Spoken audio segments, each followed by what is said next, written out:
সামরিক সুবিধার জন্য তো রাস্তাঘাট চাই। রাস্তাঘাট যাও বা আছে সেগুলো ঠিকঠাক হয় না। যাতায়াত ব্যবস্থা প্রথম, উন্নয়ন তার সঙ্গে যুক্ত আছে।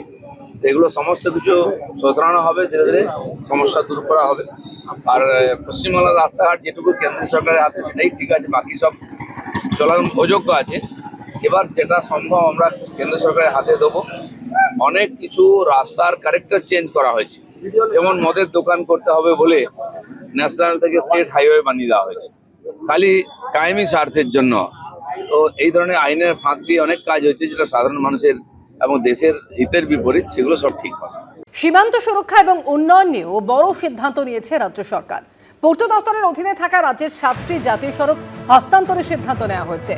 NHIDCL কে হস্তান্তরের সিদ্ধান্তে অনুমোদন দিয়েছে রাজ্য সরকার।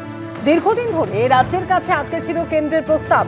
একাধিকবার কেন্দ্রের অনুরোধ সত্ত্বেও প্রস্তাব ঝুলিয়ে রাখা হয়েছে বলে অভিযোগ ওঠে। অবশেষে 7টি জাতীয় সড়ক হস্তান্তরের সিদ্ধান্ত নেওয়া হয়েছে। হস্তান্তর হচ্ছে NH 312 জঙ্গিপুর, ওরমপুর, কৃষ্ণনগর, বনগাঁ, বসিরহাট। হস্তান্তর হচ্ছে NH 31 বিহার বা পশ্চিমবঙ্গ সীমানা থেকে গাজল পর্যন্ত। হস্তান্তর হচ্ছে NH 33 বিহার বা পশ্চিমবঙ্গ সীমানা থেকে ফারাক্কা পর্যন্ত, পশ্চিমবঙ্গের সম্পূর্ণ অংশ। এছাড়া হস্তান্তর হচ্ছে NH 10 সেবক ক্যান্টনমেন্ট থেকে কালিম্পং হয়ে পশ্চিমবঙ্গ সিকিম সীমানা পর্যন্ত। হস্তান্তর হচ্ছে NH 317A হাসিমালা থেকে জয়গাঁও ইন্দো ভুটান সীমান্ত। হস্তান্তর হচ্ছে NH 717 বারাদিঘি ময়নাগুড়ি চ্যাংড়াবান্ধা হয়ে ভারত বাংলাদেশ সীমান্ত।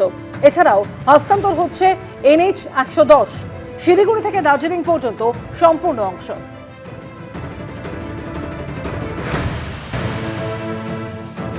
মধ্যপ্রদেশের রাজধানী এক্সপ্রেসে অগ্নিকাণ্ডের ঘটনা, যদিও স্বস্তির খবর, নিরাপদে আছেন যাত্রীরা। কেরল থেকে দিল্লি যাওয়ার পথে ট্রেনে আগুন, ভস্মীভূত হয়ে যায় 2টি কামরা। কেরলের তিরুবনন্তপুরম থেকে দিল্লিগামী হজরত নিজামুদ্দিন এক্সপ্রেসে ভয়াবহ অগ্নিকাণ্ড।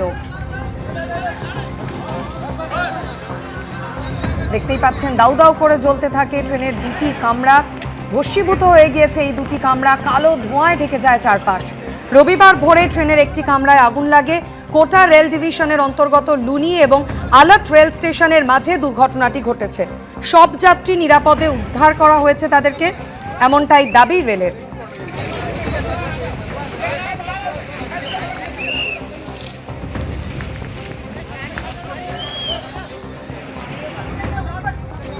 মধ্যপ্রদেশের রাজধানী এক্সপ্রেসে ভয়াবহ অগ্নিকাণ্ডের ঘটনা, 2টি কামরা পুড়ে ভস্মীভূত হয়ে গিয়েছে। আজ ভোরে ট্রেনের একটি কামরায় আগুন লাগে। কোটা রেল ডিভিশনের অন্তর্গত লুনি এবং আলাট রেল স্টেশনের মাঝে এই দুর্ঘটনাটি ঘটেছে। যদিও স্বস্তির খবর, সব যাত্রীকেই নিরাপদে উদ্ধার করা সম্ভব হয়েছে। এবিপি আনন্দ, এগিয়ে থাকে, এগিয়ে রাখে।